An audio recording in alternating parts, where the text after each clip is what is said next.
Honorable, many thanks for joining us this evening. We want to also, on the other side, be joined by Honorable Dr. Olulume Baiga. Let me begin with you, Honorable Dombo. Look, there is that proposal, and Honorable Olulume has been given leave to go and draft that private member's bill. Do you agree, as a former legislator, that the leader of opposition should be elected by opposition members of parliament as opposed to being fronted by the political party?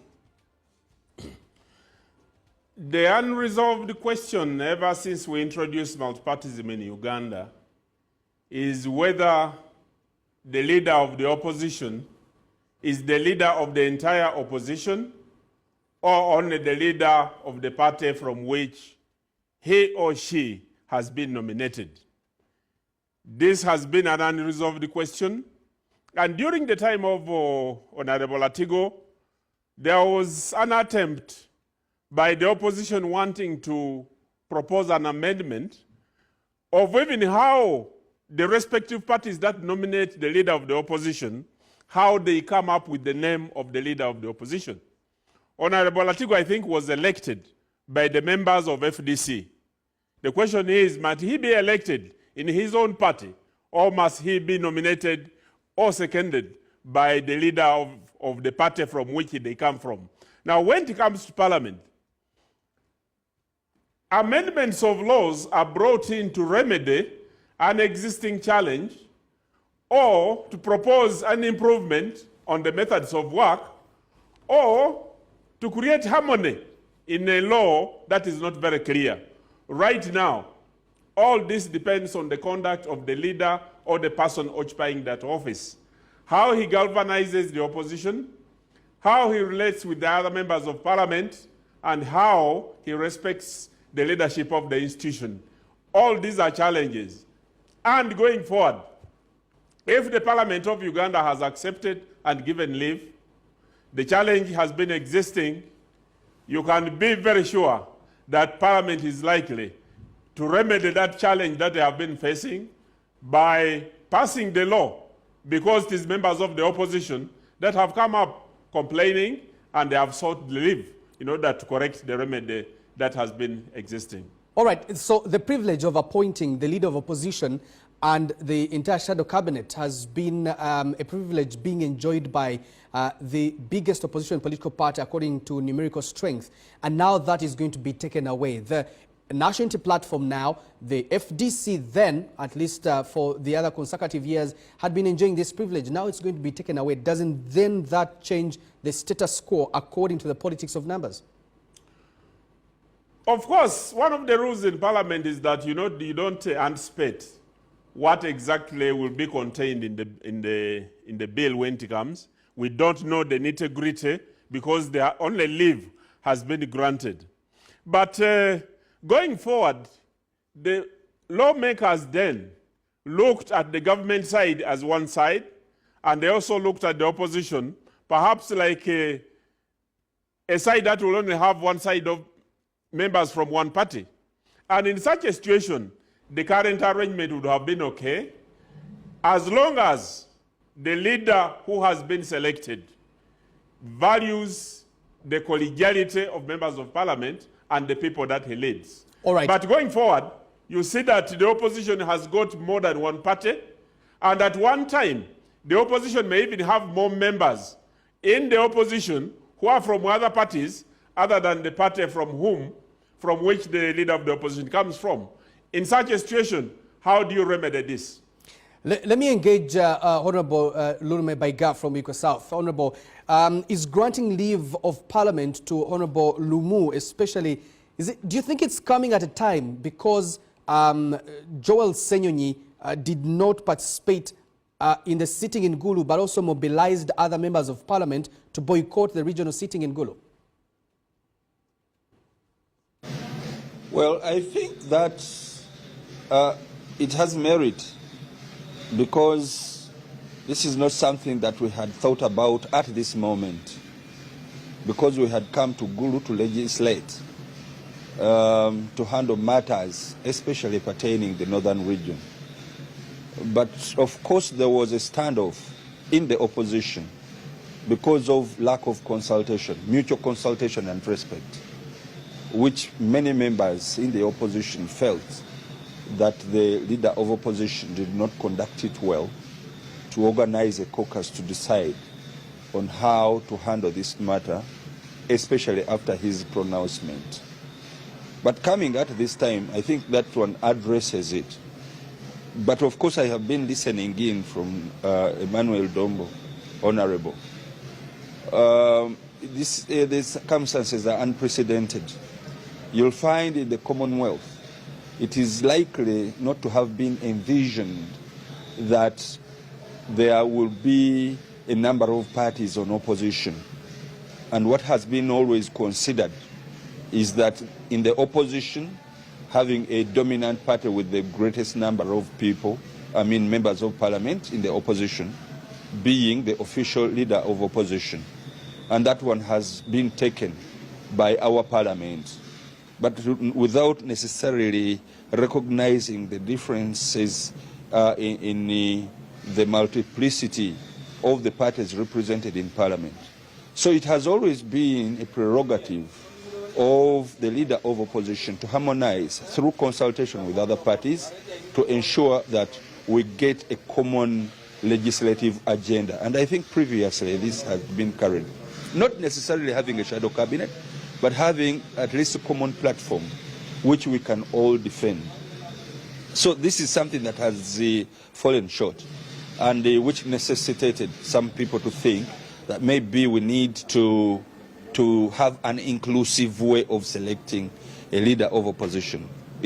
Let me come in here. I want to understand, look, I spoke to the leader of opposition yesterday, Joe Senyonyi, and he said that those consensus in the shadow cabinet that the regional seating should be boycotted. You're in Gulu, you belong to the opposition. Do you think that moving forward, it matters boycott? It should be, come to opposition caucus as opposed to a resolution by the shadow cabinet?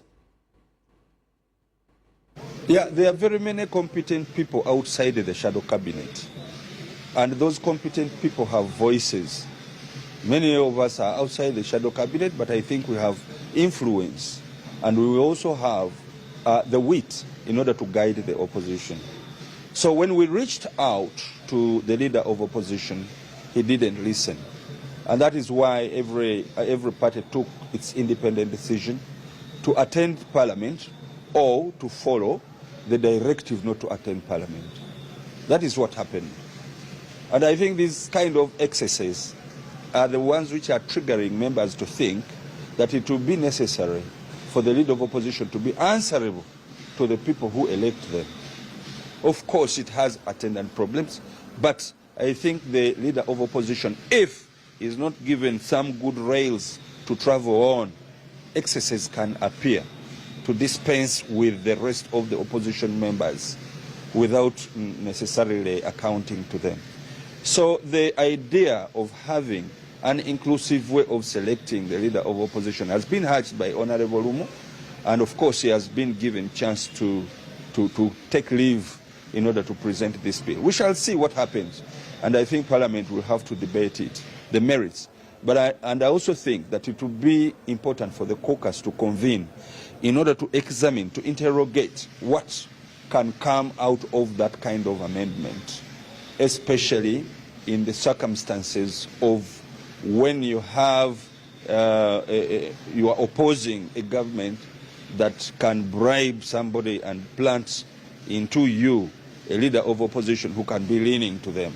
So I think that is where the trouble can be. But to have an inclusive way of selecting is an important thing.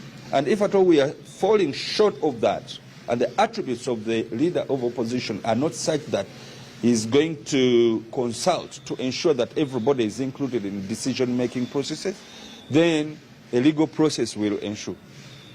All right, stay with us, Dr. Alume. Let me engage Emmanuel Dombo one more time. Honorable Dombo, is this motion, should the bill be introduced, for the better or for worse? Is it going to be in the favor of the opposition as we know it, or it's going to be in the favor of the ruling party? You speak to us as a former legislator who has experience throughout that entire time you have been in Parliament? The leadership of Parliament is determined by the members of Parliament. The leadership of government side is determined and approved by the entire Parliament. Why should the leadership of the opposition be determined from outside Parliament? These are arguments that are being urged, and the Parliament is there to conduct and make rules for the good governance and development of the country. Anything that negates the effectiveness of Parliament and diverts Parliament into minor side quarrels, it is something that is not productive at all. So this amendment, if it is passed, it will make the leader of the opposition to respect the people who will make him, other than paying allegiance elsewhere when they have the members of Parliament in the opposition, whom they are whipping to work with, but when they pay allegiance elsewhere instead of that. Let us wait for the bill, but I want to tell you that the members of the opposition has voiced their concern, and it seems there are challenges they have faced, and this amendment will improve the process. Thank you, Honorable Dombo. One last question to you, Dr. Lulume. What I want to understand is this could have shocked some members of Parliament in the opposition, your colleagues, especially those that did not go to Gulu for the regional seating. When you look at some of the conversations happening within your own circles as opposition, what are your colleagues saying? Well, it has no problem because for me, this is a very good precedent.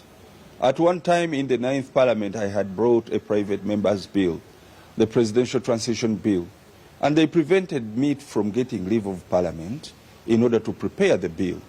And that is how it died in 2014. Today, a precedent has been created that any private member can initiate a bill. So I am going to reintroduce mine too. So in respect of the coming into the debates on this private members bill, I think we are going to do the listening. We are going to listen more than speaking because it has been brought. We want to listen to our counterparts in FDC, PPP, and other opposition groups. Then we want also to listen to NUP, and we also want to listen to the caucus, if at all it sits. And I think this was in good faith, but to enable members to be included in the decision-making processes, especially when major decisions are going to happen. Thank you very much, Dr. Lulume Baiga, Member of Parliament for Buikwe South, and thank you very much, Honorable Emmanuel Dombo.